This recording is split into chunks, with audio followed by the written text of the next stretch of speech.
So I'm at a service call for No Heat.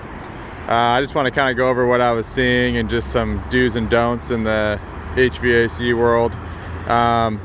So I came out here for No Heat. This is this Daikin VRV IVS inverter driven multi-head ductless heat pump. As you can see, this is just a customer that kind of called us up out of the blue that's had lots of issues with this system. I think I'm just kind of counting some of the lines. I think there's a total of six heads down here in this office, just like a construction office basically for a construction site. And they've had ongoing issues for a long time with lots of leaks. It sounds like I kind of looked over a ticket from a previous company that was out here, and they've had basically nothing but leaks and issues and all this stuff for a long time. So I got up on the roof, I gauged up, instantly kind of got splattered with the dye. You kind of look closer, the dye that someone had added to this system. I looked a little closer at the work orders and saw that someone had added the dye with leak stop to this ductless system. I've talked to tech support on this in the past and stuff like that, and basically the dye with the leak stop is a big no-no on pretty much any of these ductless systems, whether it's Daikin or Mitsubishi or Fujitsu or whatever one you want to kind of name off, just because they are set up a lot differently than your typical like standard split system or package unit.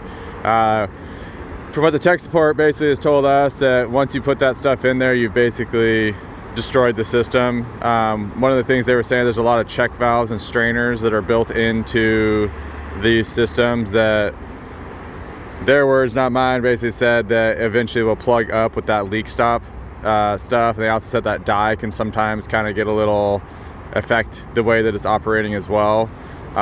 So one thing that we've always done, if we've seen it in the field, we basically recommend full replacement if we come across a company that has put it in. I know when that stuff first came out, people were kind of putting in everything left and right.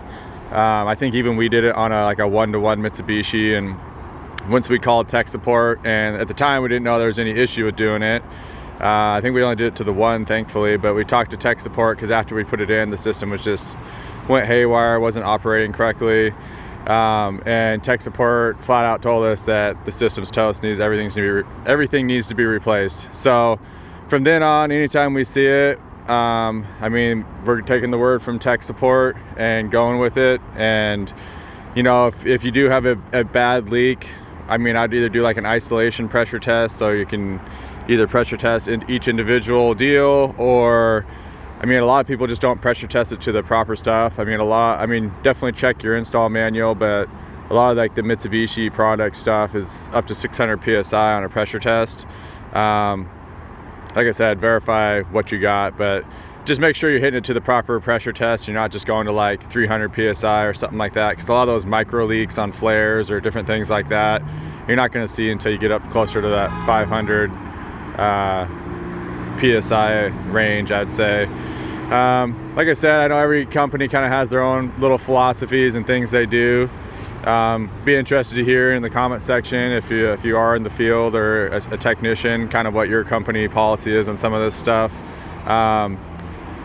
But yeah, for now, I mean, there's not a lot I can do for them. I mean, it is low on charge, and this is the first time I've been out. I mean, our company has been out to the site, so it has been a while since they've had anything added or anything like that, quite some time. So like I said, I'm gonna top it off this one time and basically kind of flat out tell them if it gets low again, like at this point with the dye being in the system, having having leaks in the past. I think they had replaced a couple of the indoor heads, is what my understanding was. The last company that was out here said that they had found the leaks and basically replaced like 2 heads and some line set and stuff like that. But like I said, it's kind of hard when you're coming in after someone to know truly what they did or didn't do. But for us, just to kind of protect our company and ourselves, basically, we're, like I said, we're going to top it off. If they continue to have issues, we'll just kind of see what happens with it. But I've kind of already told them, you might want to highly consider replacing this system, and just kind of told them what's going on with this dye being in the system and all that kind of stuff with the leak stop. So like I said, I'd love to hear what other technicians, other companies have to say about it. And yeah, like I said, I mean, I know every company has their own policy. Every time I talk to different technicians at other companies, they all have a little bit of their own policies, and most are put in place to protect the company. So if you like the video, give it a thumbs up. If you haven't, please subscribe. Thank you for watching, and